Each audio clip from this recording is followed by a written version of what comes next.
वर्षाका कारण सडक र पुलहरूमा भएको क्षतिको कारण पत्ता लगाई यथाशीघ्र निर्माण सुरु गर्न समितिको निर्देशन। निर्माणाधीन पुल क्षति हुनुमा निर्माण व्यवसायी दोषी रहेको सचिवको दोषारोपण। ईपीएस परीक्षा पास गरेर बसेका कामदारलाई तत्काल दक्षिण कोरिया पठाउन सरकारलाई समितिको निर्देशन। खोप उडान र प्लेनको आवश्यक व्यवस्था मिलाउन नसक्दा पठाउन नसकिएको मुख्य सचिवको स्पष्टीकरण। र साताको पहिलो कारोबारको दिन शेयर परिसूचकमा सुधार।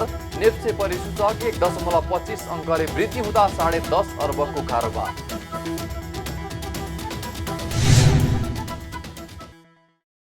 हामी छौं पल पल तपाईसँग, हिमाल पहाड तराईसँग, साथ छ हाम्रो बढ्ने कदमलाई। सलाम छ ती पोरखी हातहरूलाई, जिन्दगी सजाइदिन्छौँ हामी, हर सासको साथी बन्छौँ हामी। सुरक्षा अनि समृद्धि प्राण छ हाम्रो। आफू पनि बचौं, अरूलाई पनि बचाऊ। आजै नेपाल लाइफमा जीवन बिमा गरौँ। हामी हौं नेपाल लाइफ। नेपाल लाइफ, किनकि जीवन अमूल्य छ।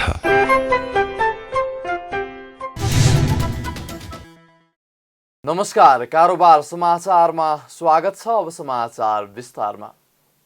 प्रतिनिधि सभा अन्तर्गतको विकास तथा प्रविधि समितिले अविरल वर्षाका कारण विभिन्न सडक र पुलहरू क्षतिग्रस्त भएकोले क्षतिको कारण पत्ता लगाई यथाशीघ्र निर्माण कार्य सुचारू गर्न निर्देशन दिएको छ।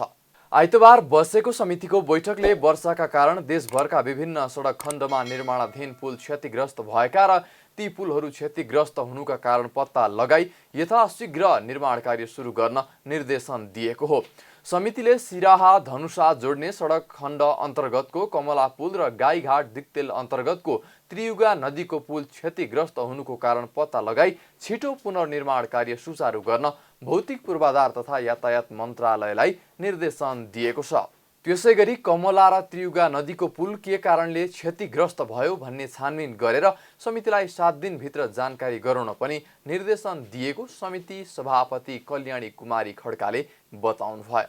कमला नदीको पुल, त्रियुगा नदीको पुल, नवलपुर घाट, शामटार, सतीघाट लगायतका पुलहरूमा के कति कारणले क्षति भएको हो त्यो चाहिँ 7 दिनभित्र छानबिन गरेर समितिलाई जानकारी दिने भनेर चाहिँ हामीले मन्त्रालयलाई निर्देशन गरेका छौँ। त्यसअनुसार र सोको व्यवस्था मिलाइ सो क्षेत्रमा बिना अवरोध यातायात सुचारू गर्ने व्यवस्था मिलाउन भौतिक पूर्वाधार तथा यातायात मन्त्रालयलाई निर्देशन गर्दछ। समितिले अरनिको राजमार्ग अन्तर्गतको विभिन्न सडक खण्डहरू पनि क्षतिग्रस्त भएकाले सडकको स्तरोन्नति गर्न आवश्यक पुलहरूको निर्माण गरी तत्काल यातायात सुचारू गर्ने व्यवस्था मिलाउन पनि निर्देशन दिएको छ।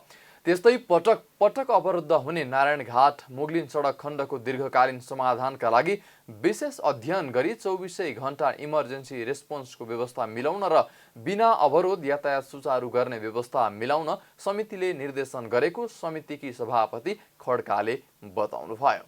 पहिलो कारण पटक पटक अवरुद्ध हुने गरेको नारायणघाट मुगलिन सडक खण्डको दीर्घकालीन समाधानका लागि विशेष अध्ययन गरी 24 घण्टा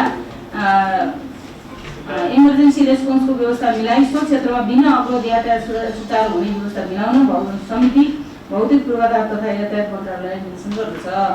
समितिले सरकारलाई बाढी पहिरोबाट सृजित समस्याको समाधान गर्न पूर्व सचेतना कार्यक्रम लगायत बाढी पहिरो नियन्त्रण सम्बन्धी दीर्घकालीन नीति तथा कार्यक्रमको प्रभावकारी कार्यान्वयन गर्न निर्देशन दिएको छ। तीनै तहको सरकारसँग समन्वय गरी तत्काल उद्धार, राहत र पुनर्स्थापनाको प्रबन्ध मिलाउन पनि भौतिक पूर्वाधार तथा यातायात मन्त्रालय, प्रधानमन्त्री तथा मन्त्री परिषदको कार्यालय र गृह मन्त्रालयलाई समितिको निर्देशन छ। भौतिक पूर्वाधार तथा यातायात मन्त्रालयका सचिव रविन्द्रनाथ श्रेष्ठले हालसम्म 153 स्थानमा सडक अवरुद्ध भएको बताउनुभयो। यसमध्ये हाल 11वटा अवरुद्ध अवस्थामै रहेको, 93वटा एकतर्फी चालु अवस्थामा रहेको र 49वटा दुवैतर्फ सुचारू अवस्थामा रहेको उहाँले बताउनुभयो। अहिलेसम्मको राष्ट्रिय राजमार्ग अवरुद्ध भएको चाहिँ 153वटा सडकहरू अवरुद्ध छ। 153वटा ठाउँहरूमा त्यस्तै गरेर 153वटा टोटलमा अहिले अवरुद्ध चाहिँ 11वटा छ, एकतर्फी चालु रहेको 93वटा छ, दुवैतर्फ सुचारू भएको चाहिँ 49वटा छ। कुन सडकहरूमा अनि त्यहाँ को इन्जिनियर को सब इन्जिनियरहरू खटाइएको छ, तिनीहरूको मोबाइल नम्बर सहित कुन ठाउँ कुन लोकेसन, यो सबै विस्तृत विवरणहरू यहाँले चाहिँ DOR.gov.np मा गइसकेपछि, DOR सडक विभागको DOR.gov.np मा गइसकेपछि यहाँले त्यहाँ लाइभ यो राजमार्गको हालको अवस्था लाइभ भनेर त्यहाँ त्यसमा क्लिक गर्नुभयो भने राजमार्गको विस्तृत चाहिँ यहाँले देख्न सक्नुहुन्छ र हामीले त्यस्तो किसिमको चाहिँ व्यवस्था हामीले गरेका छौँ। देशभर क्षति भएका पुलहरू मध्ये निर्माणाधीन पुलहरू बढी मात्रामा क्षति भएको भन्दै उहाँले त्यसको जवाफदेही निर्माण व्यवसायी भएको सचिवले स्पष्ट पार्नुभयो। हाल आएको बाढी तथा पहिरोका कारण पुल, सडक तथा जलविद्युतमा गरी 4 अर्ब भन्दा बढीको क्षति भएको अनुमान गरिएको छ। संसदीय समितिले EPS परीक्षा पास गरेर अलपत्र परेका कामदारलाई तत्काल दक्षिण कोरिया पठाउन सरकारलाई निर्देशन दिएको छ। संघीय संसद राष्ट्रिय सभा अन्तर्गतको प्रत्यायोजित व्यवस्थापन तथा सरकारी आश्वासन समितिको आइतबार सिंहदरबारमा बसेको बैठकले EPS परीक्षा पास गरेर बसेका कामदारलाई तत्काल दक्षिण कोरिया पठाउन प्रधानमन्त्री तथा मन्त्री परिषद कार्यालय, श्रम, रोजगार तथा सामाजिक सुरक्षा मन्त्रालय, परराष्ट्र मन्त्रालय र स्वास्थ्य तथा जनसङ्ख्या मन्त्रालयलाई निर्देशन दिएको हो। EPS परीक्षा पास गरेर बसेका करिब 10,000 कामदारहरूले सरकारले आफूलाई दक्षिण कोरिया पठाउने काममा आलटाल गरेको भन्दै समितिमा उजुरी दिएका थिए।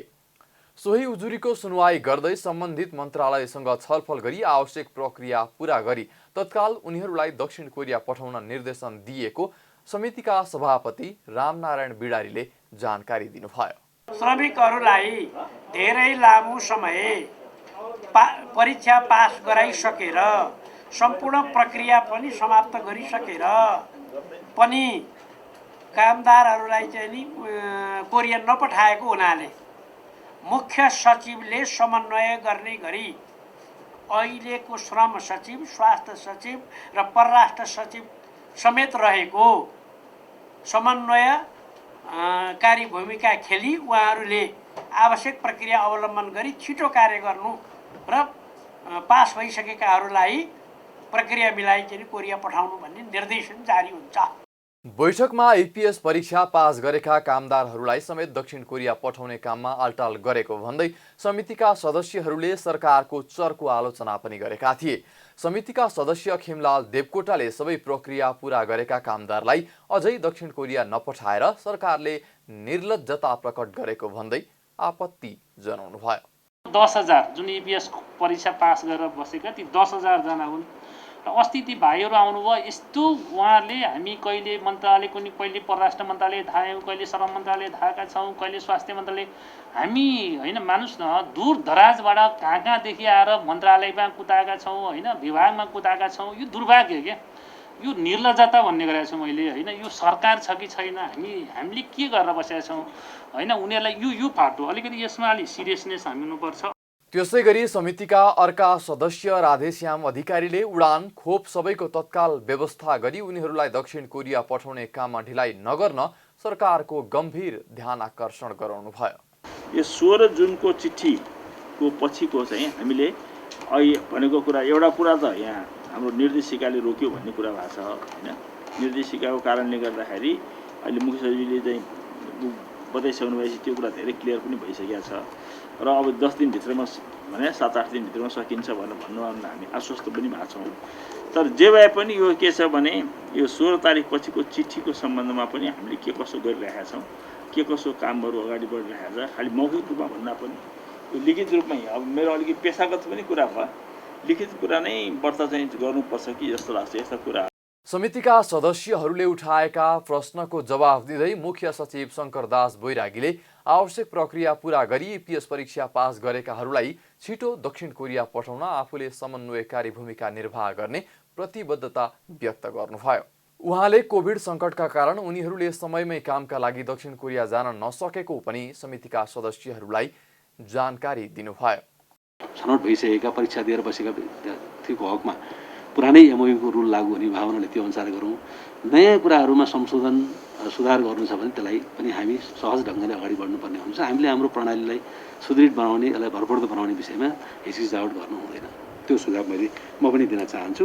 त्यसैले जति पनि कुराहरू छन् उनीहरूसँग बसेर कूटनीतिक तवरबाट छलफल गरौँ, उनीहरूलाई आश्वस्त पारौँ र त्यो अनुसार अगाडि बढौँ। अब योको रिन्युअलको विषयमा मलाई लाग्छ थोरै उनीहरूले केही एस्योरेन्स पनि खोजेको होला, केही हाम्रो प्रतिबद्धताका कुराहरू पनि उहाँहरूले खोजेको होला। यी कुराहरूलाई हेरेर सम्बोधन गर्न सकिन्छ जस्तो लाग्छ। श्रम, रोजगार तथा सामाजिक सुरक्षा मन्त्रालयका सचिव सूर्य प्रसाद गौतमले कोरोनाको खोप, उडानका लागि प्लेनको आवश्यक व्यवस्था मिलाउन नसक्दा एपीएस परीक्षा पास गरेर पनि कामदारहरूलाई दक्षिण कोरिया पठाउने काममा ढिलाइ भएको स्पष्टीकरण दिनुभयो। उहाँले ती समस्या समाधान गर्ने कामलाई अघि बढाइएको पनि समितिलाई जानकारी दिनुभयो। खोपको विषय चाहिँ हामीले 78-330मा चाहिँ सीसीएमसीमा जाने कामदारहरूलाई जसले अन्तिम श्रम यहाँ बस्दैन, ऊ जान्छ उठ्छ, त्यसो भइसकेपछि उसँग पहिलो खोप लाएर दोस्रो खोप लाउने समय हुँदैन। त्यसैले अन्तिम श्रम स्वीकृति लिइसकेको व्यक्तिलाई चाहिँ जोन्सन एन्ड जोन्सनको सिङ्गल डोजको खोपको व्यवस्था गरिदिनु हुन भनेर हामीले सीसीएमसीमा 330मै अनुरोध गऱ्यौँ र सीसीएमसीले निर्णय पनि गरेर स्वास्थ्य मन्त्रालयलाई चाहिँ निर्देशन गरिसकेको अवस्था छ। श्रीमान मुख्य सचिवले पनि सबै प्रमुख सचिवहरूलाई, प्रदेशका प्रमुख सचिवहरूलाई राखेर निर्देशन दिइसक्नु भएको अवस्था छ। त्यसो भएकाले यो पनि अब समस्या समाधान हुने चरणमै छ। तर अब खालि के हो भन्दाखेरि जोन्सन एन्ड जोन्सन खोप रहन्छ कि रहँदैन। समितिको बैठकमा स्वास्थ्य तथा जनसङ्ख्या मन्त्रालयका सचिव डाक्टर रोशन पोखरेलले कोरियाका लागि जाने कामदारहरूका लागि कोरोना विरुद्धको खोपको आवश्यक व्यवस्था मिलाउने प्रतिबद्धता व्यक्त गर्नुभएको थियो भने परराष्ट्र मन्त्रालयका सचिव भरतराज पौडेलले श्रम सम्झौताका लागि कुनै समस्या भए तत्काल सम्बोधन गर्न आफ्नो मन्त्रालय तयार रहेको बताउनु भएको थियो। सरकारले ह्युमन मिल्क बैंक स्थापना गर्ने भएको छ। स्वास्थ्य सेवा विभाग परिवार कल्याण महाशाखाले आइतबार पत्रकार सम्मेलन गरी काठमाडौँको थापाथली स्थित परोपकारी प्रसुति गृह तथा स्त्री रोग अस्पतालमा ह्युमन मिल्क बैंक स्थापना गर्ने तयारी गरिएको जानकारी गराएको हो।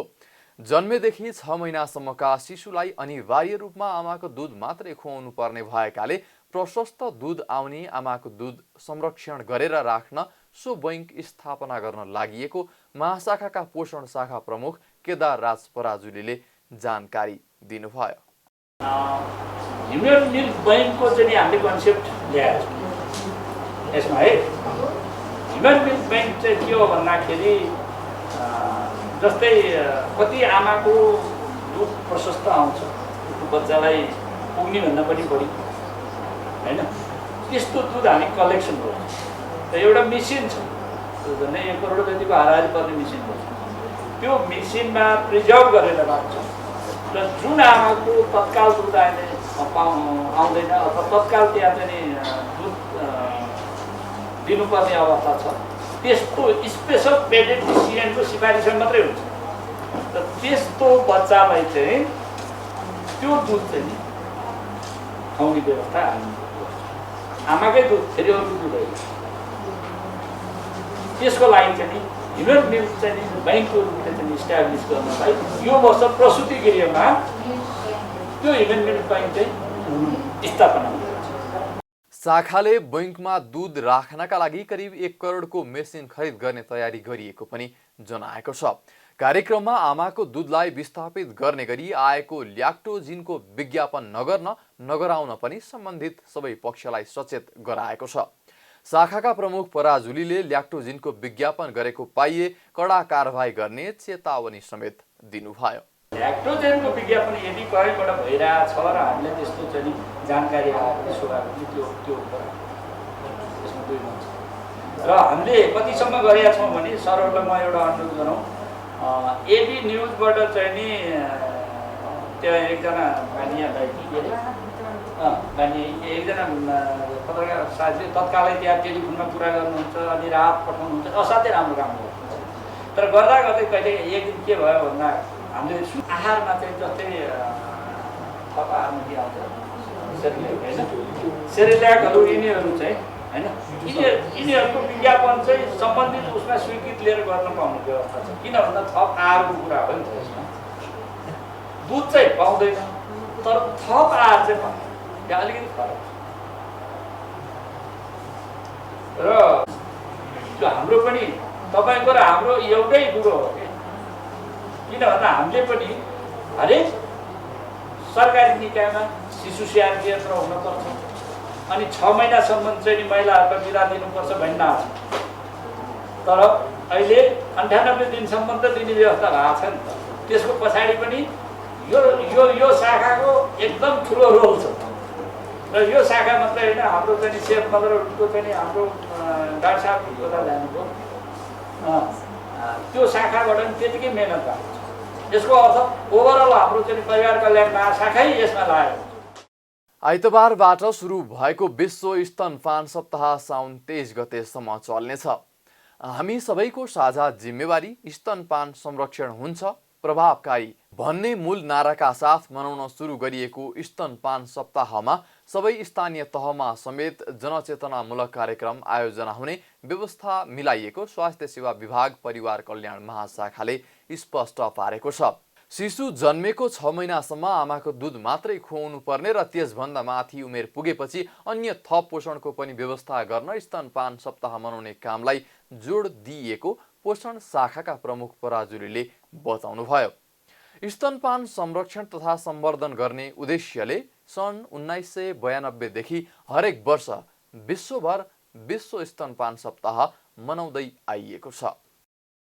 पर्यटन प्रवर्धन विकासका लागि बुद्ध एयरले साताको 3 दिन नेपालगञ्ज पोखरा उडान सुरु गरेको छ पश्चिम क्षेत्रको बाँके र बर्दियालाई र पोखरा लक्षित गरेर उडान सुरु गरिएको हो बुद्ध एयरको उडान नम्बर 462 ले नेपालगञ्जबाट पोखरा जाने यात्रुसहित उडान भरेको छ नेपालगञ्जवासीको वर्षौंदेखि प्रतीक्षारत नेपालगञ्ज पोखरा उडान सुरु भएको छ पर्यटन प्रवर्धनमा नेपालगञ्जका लागि निकै उपयोगी मानिएको यो उडानमा आउने र जाने यात्रुलाई भव्य स्वागत गरिएको छ अबिर र गम्छा सहित स्वागत गर्न पर्यटन प्रवर्धनमा सक्रिय रहेका नेपालगञ्जका अगुवाहरू एयरपोर्ट पुगेका थिए पहिलो चरणमा सातामा 3 उडान सुरु गर्न लागिएको बुद्ध एयर नेपालगञ्जका प्रबन्धक विनित शाहले जानकारी दिए बर्दियासँग हामी टाइप अप भएको छौँ बर्दिया निकुञ्जसँग यहाँ चाहिँ सर्फेस भाडा चाहिँ अलिक बढी पर्ने हुनाले पोखराबाट आउँदाखेरि 13,900 रुपियाँ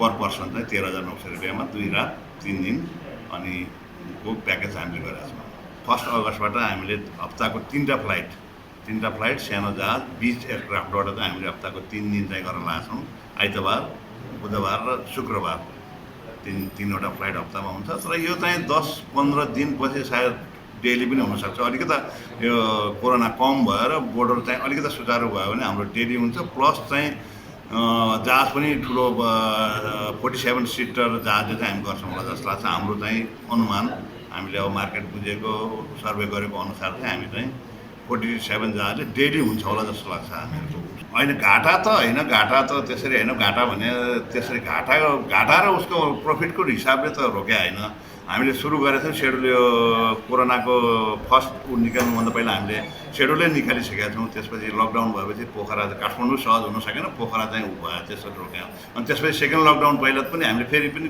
सेड्युल प्लस सबै निकालेर हप्ताको 3 दिन त्यही बेला पनि गरेका थियौँ तर यही कोरोनाले गर्दाखेरि हामीले रोक्या हो प्यासेन्जर नभए त भोलि घाटै होला त्यस्तो त हुँदैन भाडा दर अहिले हामीले 3 किसिमको भाडा राखेका छौँ अब यो सबभन्दा सस्तो भने 4,995 छ त्यसपछि सेकेन्ड भाडा चाहिँ 5665 छ लास्ट सबभन्दा टप भाडा गभर्मेन्ट नेपाल सरकारले गरेको भाडा चाहिँ 7,695 हो त्यो भाडामा हामीले फर्स्ट चाहिँ जहाज र यो सानो जहाज नेपालगञ्ज पोखरा उडानको एकतर्फी भाडा न्यूनतम 4,935 मध्यम 5,535 र अधिकतम 5,935 भाडा 3 किसिमको छ यात्रुहरूको चापका आधारमा निकट भविष्यमा दैनिक हवाई उडान हुन सक्ने बुद्ध एयरले बताएको छ भारतीय पर्यटकलाई लक्षित गरी नेपालगञ्ज पोखरा हवाई उडान सुरु गरिएको छ म पहिला आउँदाखेरिमा पनि भन्ने गर्थे हामीले चाहिँ नि यो इन्टर प्रोभिन्स चाहिँ नि एयरलाइन्सहरू डोमेस्टिक एयरलाइन्सको चाहिँ नि फ्लाइट बढाउनु पर्यो भन्ने कुरा हामीले बुद्ध एयरका जो चेयरम्यान हुनुहुन्छ उहाँसँग पनि हामीले रिक्वेस्ट गरेका थियौँ र नाटा केन्द्रले विभिन्न सेक्टरमा फ्लाइटहरू बढाउनको लागि नयाँ सेक्टरमा चाहिँ नि फ्लाइट उडाउनको लागि चाहिँ नि नाटा र एयरलाइन्सहरूले चाहिँ नि हातेमालो गरेर जानुपर्छ भनेर हामी लागेका थियौँ र यो खुसीको कुरा हो। संयोगवश हाम्रो श्रीराम सिग्देलजीले सीता एयरलाई भाडामा लिएर सुरु गर्नुभयो, तर आज बुद्ध एयरले चाहिँ नि सेड्युल फ्लाइट हालेको छ। यो यसमा म बुद्ध एयरलाई बधाई भन्न चाहन्छु र नाटा बाँके पर्यटन मञ्चलाई पनि बधाई भन्न चाहन्छु, धन्यवाद भन्न चाहन्छु। बढावा दिने सिलसिलामा जुन यो फ्लाइट चाहिँ नि के अरे सेड्युलमा सुरु भएको छ, it is very very exciting र यो चाहिँ नि भोलिका दिनहरूमा हामीलाई डोमेस्टिक टुरिज्म प्रमोसनको लागि चाहिँ नि एउटा कोसेढुङ्गा साबित हुन्छ भन्ने कुरा चाहिँ नि मैले विश्वास लिएको छु। यसअघि दोस्रो पटक निषेधाज्ञा सुरु हुनुभन्दा पहिले Nepal association of tours and travel agency बाँकेले सीता एयरसँग समन्वयमा जहाज लिएर चार्टर उडान गर्दै आएको थियो। पोखरादेखि नेपालगञ्ज सजिलै र यो उडान अति नै आवश्यक रहेको यात्री गोविन्द झाले बताउनुभयो। पोखराबाट यहाँ हो, हामी धनगढी जाँदैछौँ जलमोसन गरेर। एकदम राम्रो छ, एकदम सुखद छ, हुनु पनि पर्छ। एकदम रमाइलो, एकदम उत्साहपूर्वक हामी यो यसलाई कन्टिन्युटी हुनुपर्छ। नेपालगञ्ज नजिक भारतको ठुलो सहर लखनऊ पर्दछ। भारतीय राजधानी नयाँ दिल्लीका पर्यटकका लागि समेत पोखरा घुम्न नेपालगञ्जबाट सहज हुन्छ। नेपालगञ्ज पोखरा पहिलो उडान भर्न लागेका क्याप्टेन मनिष पुनले पोखराबाट 34 मिनटमा नेपालगञ्ज आइपुगेको बताउनुभयो। नेपालगञ्जदेखि पोखराको उडान समय पनि 35 देखि 40 मिनटको हुन सक्ने क्याप्टेन पुनले बताउनुभयो। कति समय लाग्यो र कस्तो अनुभव पाउनुभयो? समय 34 मिनट लाग्यो। आजको वेदर जस राम्रै थियो, मनसुन भए पनि क्लियरै थियो, स्मुथै फ्लाइट भयो। उडानको सुरुवात भएकोमा खुसी हुँदै नेपालगञ्जका व्यवसायीले यात्रु, विमानका पाइलट सहित कर्मचारीलाई स्वागत गरे। बुद्ध एयरले उडानसँगै टुर प्याकेज समेत सार्वजनिक गरेको छ। बुद्ध एयरले सार्वजनिक गरेको टुर प्याकेजमा बर्दियामा पोखराबाट आउनेका लागि 2 दिन 3 रातको योजना छ। योजना रु 10,979 बाट सुरु हुन्छ। त्यस्तै नेपालगञ्जबाट पोखराका लागि पनि त्यस्तै योजना रु 13,479 बाट सुरु भएको छ।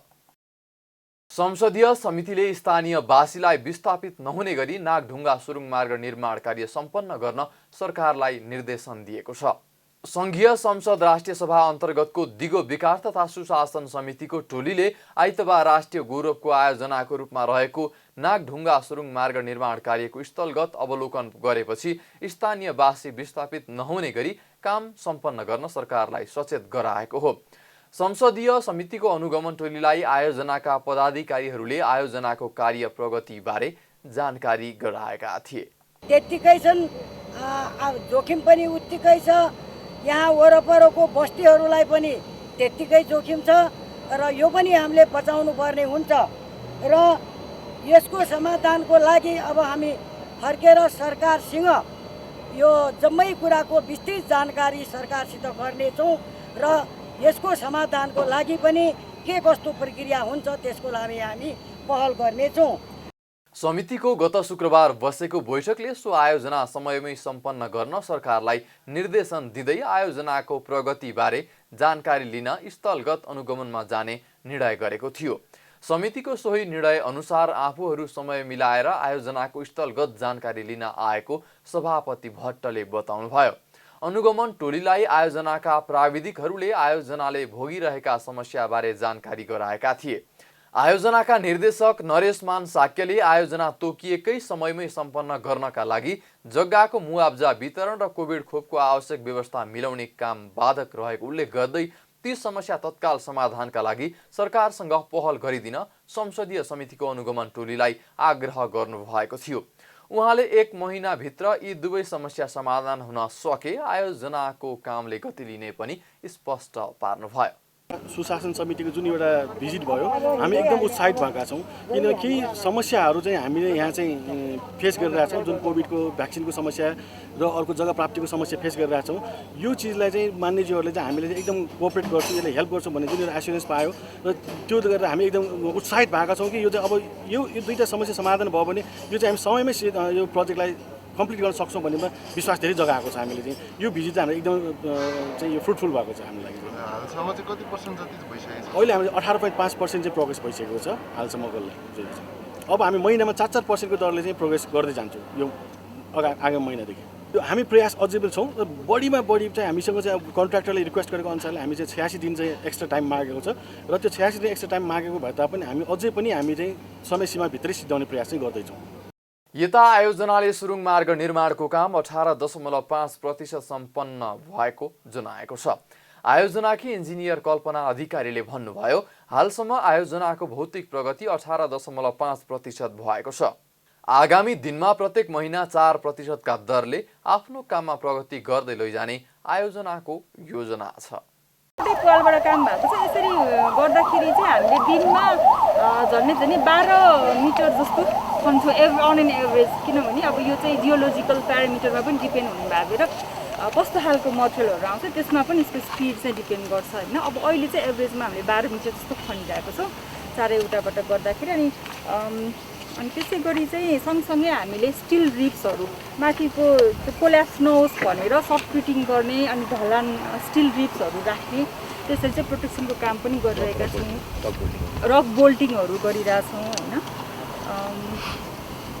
जापान सरकारको 0.01% ब्याज दरको आर्थिक ऋण सहायतामा सुरु गरिएको यो आयोजनाको काम सुरु भएको करिब 19 महिना पुगेको छ।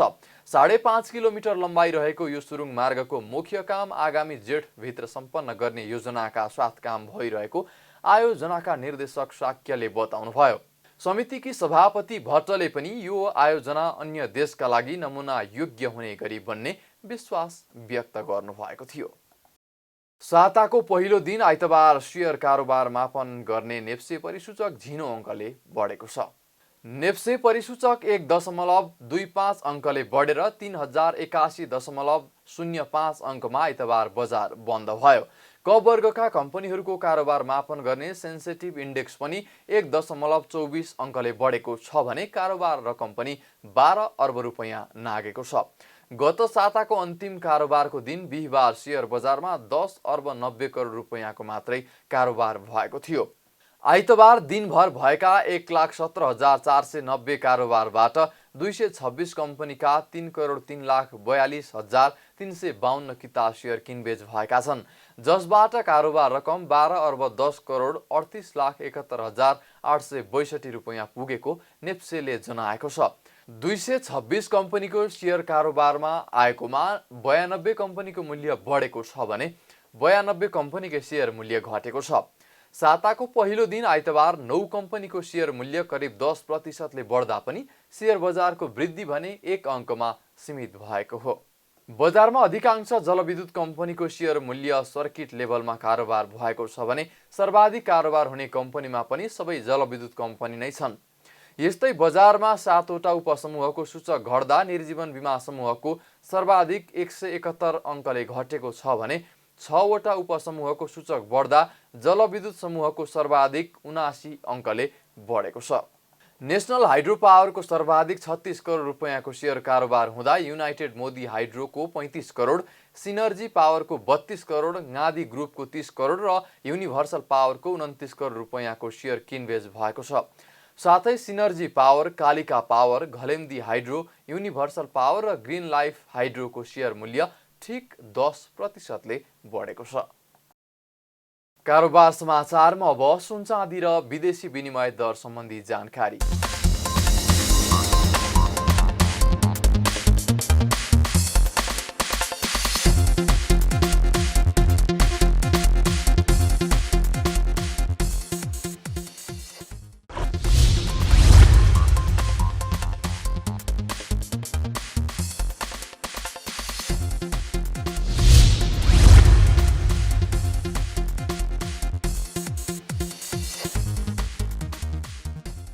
विदा हुनु अघि अहिलेसम्मका प्रमुख समाचार फेरि एकपटक।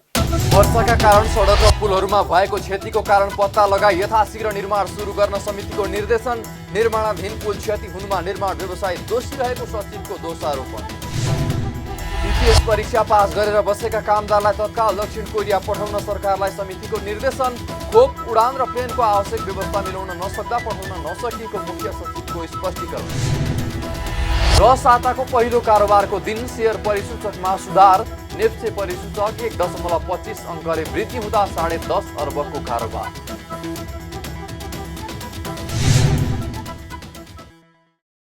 कारोबार समाचार सकियो। हामीलाई बिदा दिनुहोस्।